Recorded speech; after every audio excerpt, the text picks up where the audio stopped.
tudo bem com vocês, meus queridos alunos? Estamos iniciando mais uma videoaula de matemática dos nonos anos. Hoje abordaremos o tema radiciação no conjunto dos números reais. Nossa aula de matemática dos nonos anos do Colégio Raimundo Mesquita, do dia 22 de 2 de 2022. Com o professor Hinaldo Pontes, esse amigo de vocês, que veio para alegrar as nossas aulas.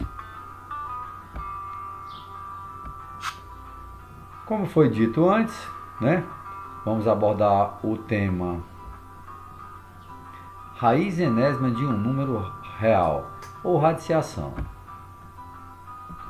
Vamos aqui já pegar o nosso apontador a laser para começar a explicar a nossa aulinha. Acompanhem comigo, raiz enésima de um número real. Como já vimos, podemos escrever a raiz quadrada de um número como potência cujo expoente é fracionário. Raiz quadrada de a elevado a m, o que é que eu faço? A gente já viu isso em outro momento. Pegamos o que está embaixo, vai para cima, o que está em cima vai embaixo. Colocamos como expoente e repetimos a base, em que m é inteiro, ou seja, o m aqui ele é positivo e negativo inteiro, ele não pode ser decimal. Ok, pessoal? M é inteiro. Observe os exemplos abaixo. Raiz quadrada de 64, ela pode-se implicitar o índice, que é esse número 2, certo? Então o que é que a gente vai ver aqui, ó? Nós temos aqui o índice, e a gente vai exemplificar mais adiante todos os componentes da radiciação. Você tem o índice, tem o radical e o radicando. Então o que é que a gente vai ver aqui agora? Eu posso implicitar, ou seja, não colocar quando é 2, mas aqui ele vai colocar para exemplificar. Raiz quadrada de 64, transformando em fração. A gente pega o 2, coloca embaixo, e aqui em cima do 64 tem 1. Quando é 1 não precisa ser colocado, aí a gente coloca lá aqui na raiz, mas a gente coloca lá em cima na fração, ok? Aqui tem 1 e aqui tem 2, ok?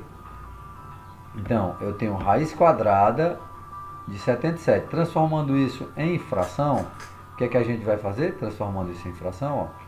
A gente colocou o 2 só para representar, mas não é necessário. Você já sabe que aqui tem 1, você coloca 1 meio. Então, nós transformamos uma raiz em número fracionário, com expoente fracionário. Raiz quadrada de 7 elevado a 3. O que é que a gente coloca? Coloca o 2 aqui só para exemplificação, mas não precisaria. Você já poderia fazer direto, ok?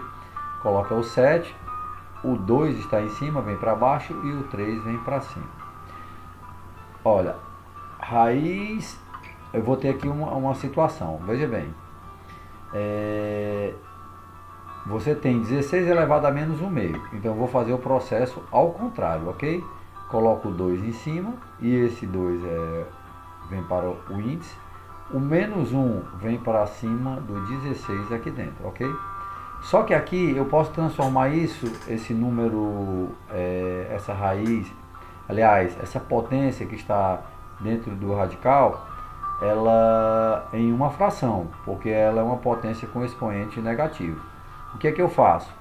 Eu inverto, aqui embaixo tem 1, ó. Eu vou colocar aqui, vou escrever que fica melhor. Vou pegar aqui a canetinha.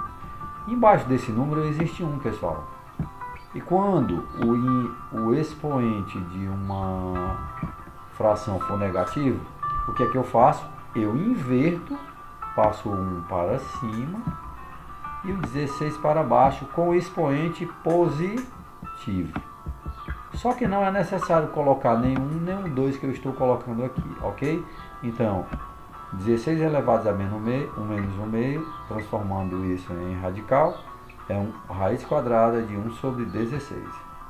Já sabemos que a raiz quadrada de 16, raiz quadrada de 16 é 4, pois 4 ao quadrado é 16. O que é que quer dizer 4 ao quadrado? O 2 é quem manda, diz assim, 4 se multiplica duas vezes, 4 vezes 4, 16. Ok, pessoal? Aqui nós passaríamos por um processo antes. Você pegaria 4 ao quadrado, é igual a 4 vezes 4, que é igual a 16. Por que é, professor, que se multiplica? Desculpa, deixa eu apagar aqui com a borracha que saiu aqui errado, tá bom? Só um segundinho. Por que é, professor, que saiu aqui 16? Porque o 2 é quem manda a parte de baixo, a base, se multiplicar duas vezes. 4 vezes 4, 16. Cuidado, aqui ó. Você vai tirar a raiz quadrada de 1,21. Esse menos está fora, pessoal. Se esse menos estivesse dentro, não poderia. Porque não existe raiz com expoente, com índice positivo, desculpa, com índice par negativo. Então esse menos não pode estar dentro. Agora se fosse 3, aí 5 poderia, tá bom? Raiz quadrada dessa fração aqui, muito fácil, ó. Raiz quadrada de 64. Por quê? Porque 8 vezes 8 é 64.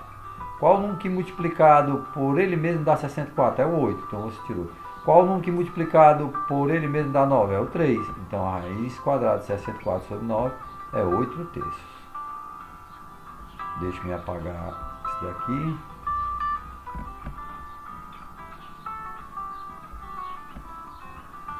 Vamos agora continuar com a nossa aulinha. A raiz enésima de um número real A, olha, o número é real naquele conjunto que eu passei para vocês, sendo n um número natural maior ou igual a 2, olha, o índice sempre pode ser maior ou igual a 2, ele nunca pode ser menor do que 2, ok? Vamos ver agora na página seguinte, que a gente começa a explicar. Vamos fazer aqui a nossa transição de página e veremos. Observe a continuação do raciocínio. A raiz enésima de um número real A, sendo n um número natural, o n é um número natural, e n maior ou igual a 2. Então ele não pode ser negativo, certo? E tem que ser maior ou igual a 2. Pode ser representado assim, ó.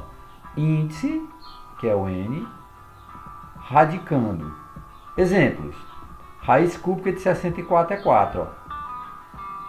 Raiz cúbica de 64 é o radical, 3 é o índice do radical, 64 é o radicante e 4 é a raiz. Lemos raiz cúbica de 64. Vamos para o próximo exemplo. Raiz quinta de menos 243 é menos 3. Olha aí, pessoal, que eu falei naquela hora. Ó. Índice ímpar, aqui dentro pode ser negativo. Se fosse par, aqui não existiria solução, ok? Então, raiz quinta de menos 243 é o radical. 5 é o índice do radical. Menos 243 é o radicando. Menos 3 é a raiz. Lemos, raiz quinta de menos 243. Observações. Podemos omitir o índice 2 da raiz quadrada. Assim, ó, raiz quadrada de 16 pode ser escrito raiz quadrada de 16 sem o índice. Só quando for 2. Raiz quadrada de 25 sem o índice, raiz quadrada de 25, ok?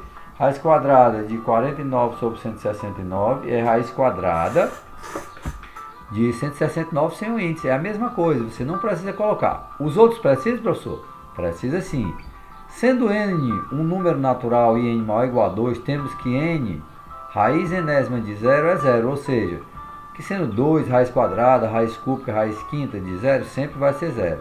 O termo radical é também nome do símbolo radical, ó. Ok, pessoal? Ficou bem explicado, eu espero ter tirado todas as dúvidas de vocês. E vamos à nossa atividade.